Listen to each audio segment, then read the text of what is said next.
안녕하세요. 크리스천 영성학교를 여는 신목사입니다. 오늘은 귀신은 기생충처럼 당신의 뇌에 붙어서 속이고 있다는 제목으로 생각해 보겠습니다. 최근 봉준호 감독이 만든 기생충이라는 영화가 아카데미상을 휩쓸고 전 세계적으로 유명해졌죠. 기생충은 숲속에 교묘하게 숨어서 숲지의 영향을 빨아먹고 사는 놈들입니다. 그런데 귀신이 기생충처럼 사람의 뇌에 달라붙어 생각을 넣어줘 속여서 조종하고 있다면 소스라치고 놀라서 할 일이 아닙니까? 그러나 당신은 제가 자극적인 제목으로 사람들의 시선을 끌려고 이러한 말을 붙였으리라고 생각할 것입니다. 아니에요. 이 말은 성령께서 저에게 말씀해 주신 내용이에요. 그러나 당신은 제가 들었다는 성령의 말씀을 받아들이고 싶지 않을 것입니다. 그러나 제 사역은 귀신과 뗄래야 뗄 수 없는 관계예요. 중주의 사역이 열리기 전에 대전에 원룸에 있을 때 성령께서 3년 동안 저에게 귀신 들린 사람을 보내주면서 귀신을 쫓아내주며 그들의 정체와 공격계략, 증상 등에 대해 가르치셨고, 중주에서 영성학교 사역을 열고 나서도 수백 명이 넘는 사람들에게서 귀신들을 쫓아내며 귀신들이 일으킨 정신질환과 고질병을 치유하는 것으로 증명해 보이고 있습니다. 그러므로 당신이 제 주장을 받아들이지 않는 것은 자유겠지만 그렇다고 팩트가 사라지는 것은 아니겠죠. 귀신들은 지구를 덮고 있을 만큼 많으며 거의 대부분의 사람들에게 잠복하여 생명과 영혼을 사냥하고 있으니까 말이죠. 예수님께서 그들의 숫자를 밝힌 사건이 바로 거라사 광인에게 들어간 귀신들의 입을 통해서였어요. 예수님은 그들의 이름을 물어보았는데 그들은 자신들의 숫자를 말하는 것으로 대신했습니다. 귀신들이 내뱉은 군대라는 말은 헬라어로 레기온이라는 단어인데 이 단어는 로마 여단을 지칭하는 용어였고 당시 로마 여단은 6,000명으로 이루어졌어요. 그래서 귀신들이 2,000마리가 넘는 돼지떼에게 들어가서 몰살당하도록 하지 않았습니까? 이렇게 단 한 명에게 수천 마리의 귀신들이 우글거리고 있다는 사실이 믿어지십니까? 그래서 사람들은 성경을 읽으면서 귀신 이야기를 마치 옛날 이야기처럼 읽고 덮으면서 마치 현실과 아무런 상관이 없는 얘기처럼 받아들이고 있으니 기이합니다. 그러면서 입으로는 성경이 진리라고 말하고 있어요.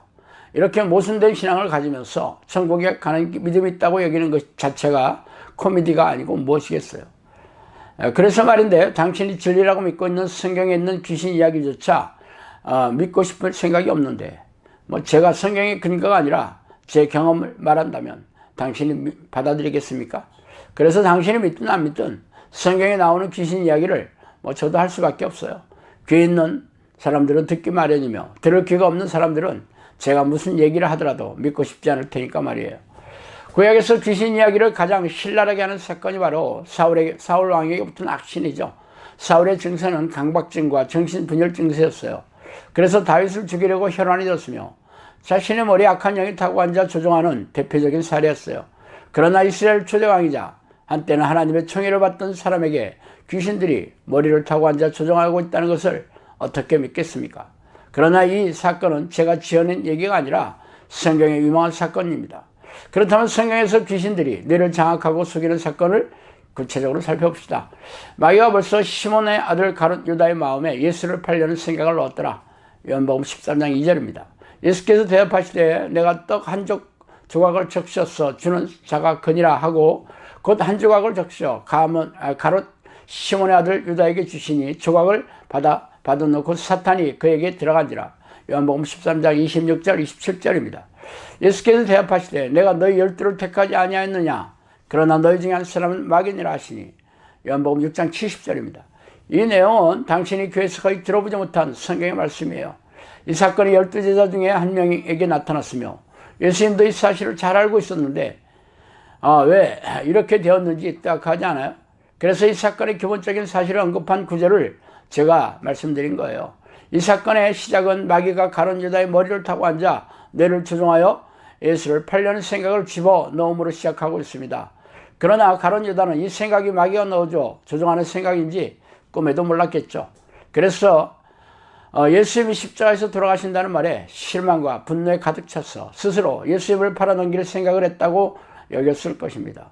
가룟 유다가 예수님을 팔려는 극악무도한 죄악된 생각을 받아들이자 마귀가 그 안으로 잠복해 들어가면서 적극적으로 대범하게 행동에 옮기게 되었죠.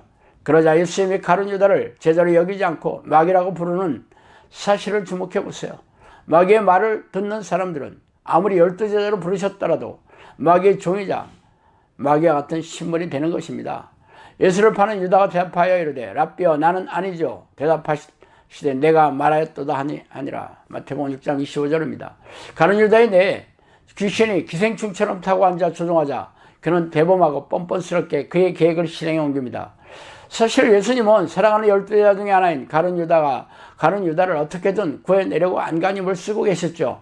그래서 예수님은 만찬석상에서 공개적으로 빵에 초를 찍어주는 사람이 나를 팔 것인다고 선언하며 가룟 유다의 마음을 돌이키려고 애를 쓰고 계셨어요. 그러나 이미 뇌를 점거당해서 조종당하는 가룟 유다에게는 예수님의 경고조차 귀에 들어오지 않고 그대로 실행에 옮기게 됩니다. 이처럼 귀신들이 사람의 뇌를 타고 앉아 조종하게 되는 힘은 상상을 초월해요. 그래서 당신은 성경을 읽으면서 이렇게 놀라운 귀신의 능력을 두려워하며 만반의 대책을 준비하고 있습니까? 안타깝게도 우리네 교회에서는 귀신 이야기를 거의 들어볼 수가 없어요. 목사들은 귀신들의 정치에 무지하고 그들을 쫓아내는 영적 능력이 없기 때문이죠. 그러니 교인들은 말할 것도 없어요. 대부분의 목사들과 교인들의 머리에 미호경인 귀신들이 타고 앉아 속에서 조종하고 있는 중입니다. 이 말씀 역시 성령께서 저에게 해주신 내용이에요. 그래서 성경에서 무엇을 하든지 영적으로 무지하고 무능하다는 사실조차 모르고 교회 마당을 밟고 있는 수많은 크리스천들이 생각하면 참 답답하고 기가 막힌 일입니다. 자, 오늘은 여기까지 하겠습니다. 감사합니다.